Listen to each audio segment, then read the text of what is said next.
Hey, welcome back to the Step Out and Thrive podcast with me, Bethany Joy. So excited that you're joining us here today as we continue our bite-sized snack portion of Matthew chapter 14, verses 22 through 33. But before we start into any of that, let's make sure that you're in the right place. I always feel like when I say that I'm like back in high school again. I don't know if your teachers did this. You guys can let me know if this is a thing.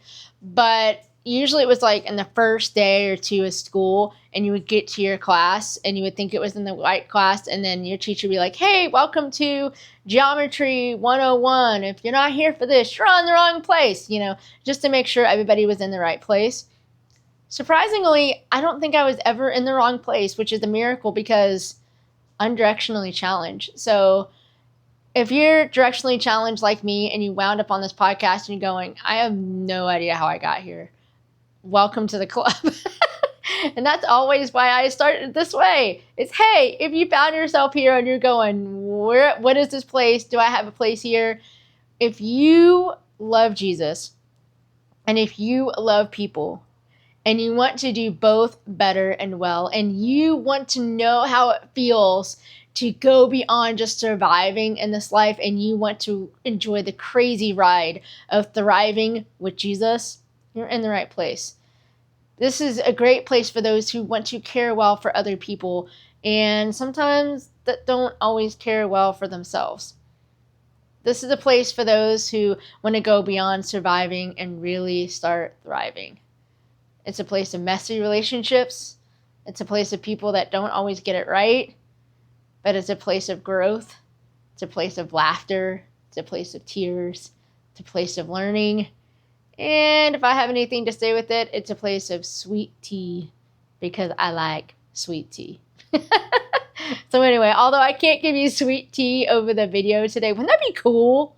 Oh my goodness, I think that would be amazing. I'm waiting for that to happen in the future. Anyway, I can't give you sweet tea through the video or the audio, however you're soaking in this content today, but I can invite you into a snack-sized portion of Matthew chapter 14, verses 22 through 33. And if you're wondering how I know that so well, it's one of my favorite stories in the entire Bible. It has a lot of meat to it, and as I've been talking about the last couple weeks, this story has just been with me like for the longest time. And I do remember one time specifically sharing the story, and it was in front of a group, and I had the idea of actually getting a real boat, not a real boat, that's not the best example, but a raft that you would blow up. And so obviously I didn't blow it up by my mouth because that would take forever. So somehow it was an air pump, somebody blew it up, and I had the great idea of actually stepping into the boat to be like Peter when he was stepping outside the boat and do that example. Yeah, I didn't think that went through all the way. I've never had the greatest balance. I mean, and I found out since I have charge syndrome, that is a thing with those who have charge syndrome is balance issues. I feel so dignified now because all my life I'm like, how the heck am I just this discoordinated? I'm glad that there's a reason. We really do. Charge syndrome, kids and young adults and adults struggle with balance issues. And it also has to do with my hearing and vision and a lot of other things. But I'm just like, yay! It's not just my imagination. Like, I've been trying so hard. But anyway, I'm teaching the story. I get to the point where I'm trying to do this example of Peter stepping out of the boat. I'm actually in this raft. And for me, the easiest way of doing this was to take off my shoes and socks. So I am barefoot on this stage. I believe I'm speaking with some youth. And I go to step out of the boat. And y'all, my foot hits the rubber of this boat just right. And you hear just, and it sounds like the biggest fart ever.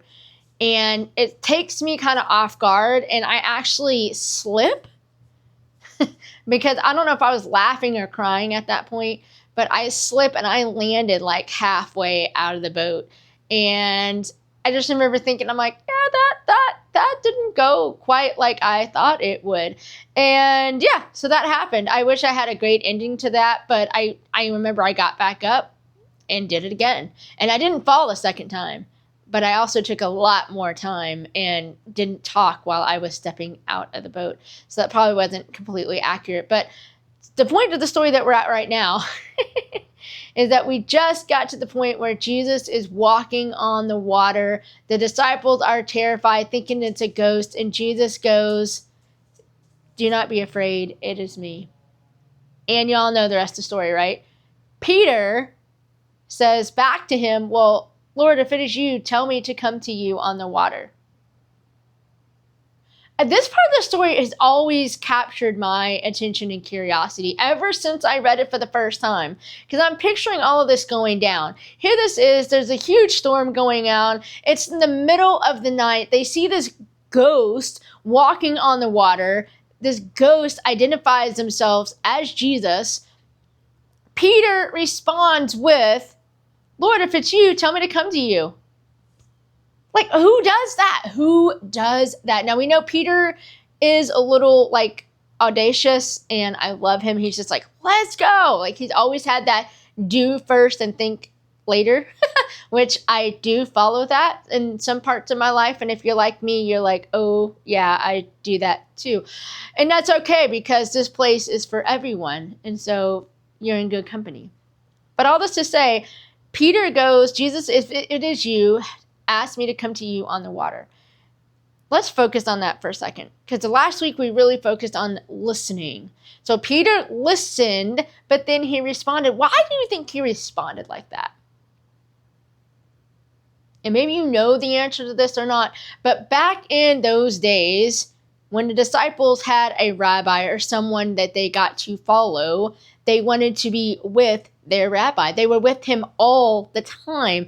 It was an invitation to be with. It was an invitation to learn. And so anytime they could be with their rabbi, they were learning the process. They were learning how to do what the rabbi was doing.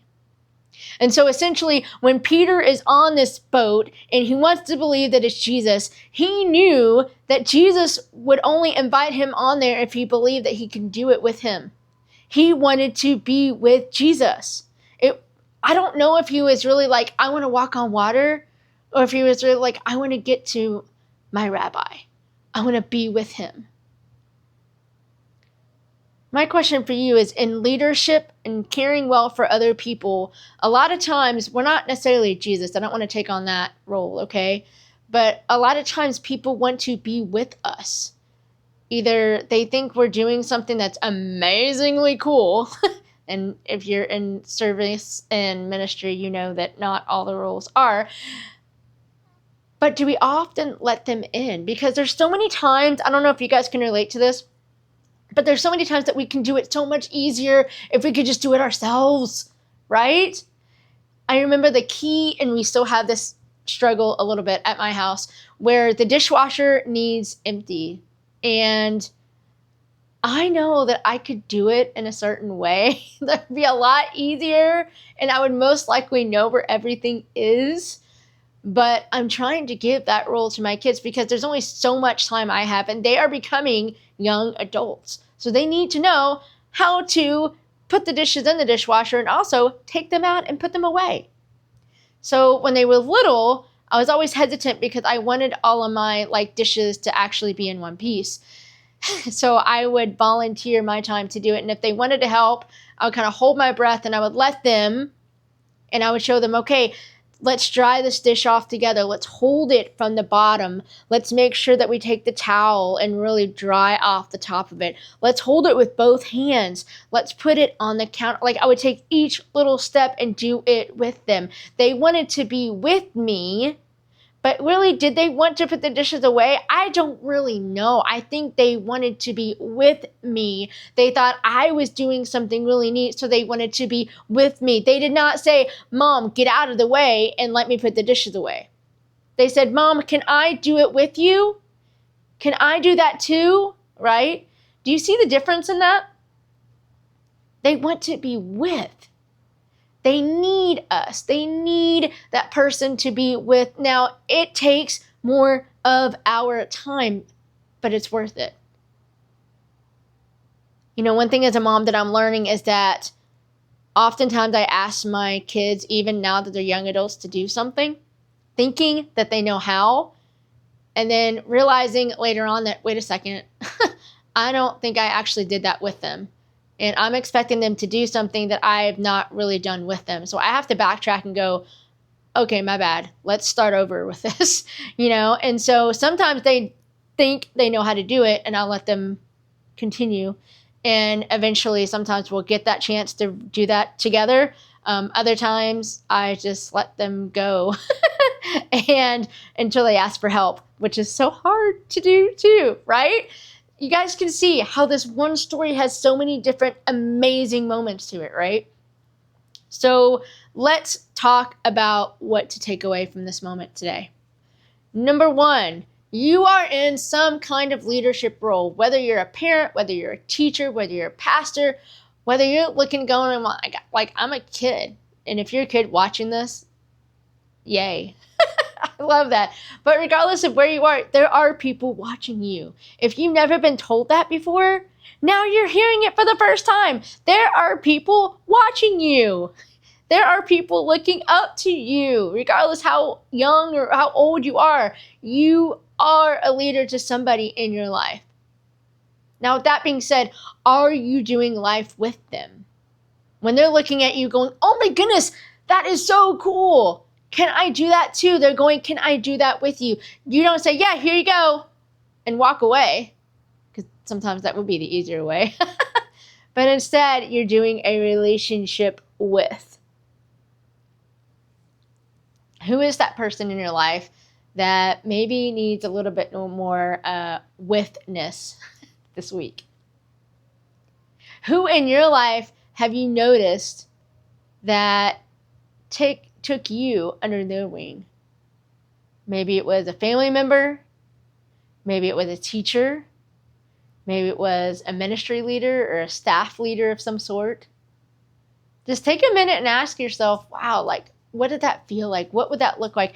Did they really have it easier? Did I really help? Or did they help me? And then apply that to your current life. What would it look like to slow down and really be with someone and offer that relational connection and show them how and learn how to do something together? I think we've lost that in today's culture, especially when we can get on YouTube or TikTok or AI and figure out how to do things. There's so much that we miss when we're not learning how to do it in relationship. So let's make sure that we have time to do that this week. So who are you with this week? Make it a choice. Make it an active effort to actually be with somebody this week. You got this. If you would like more examples of things that you can do together, you can check out the Interactive Appreciation Workbook at thrivewithbethany.com. It's a great way that you can practice really doing appreciation with others. It's a great way to do that.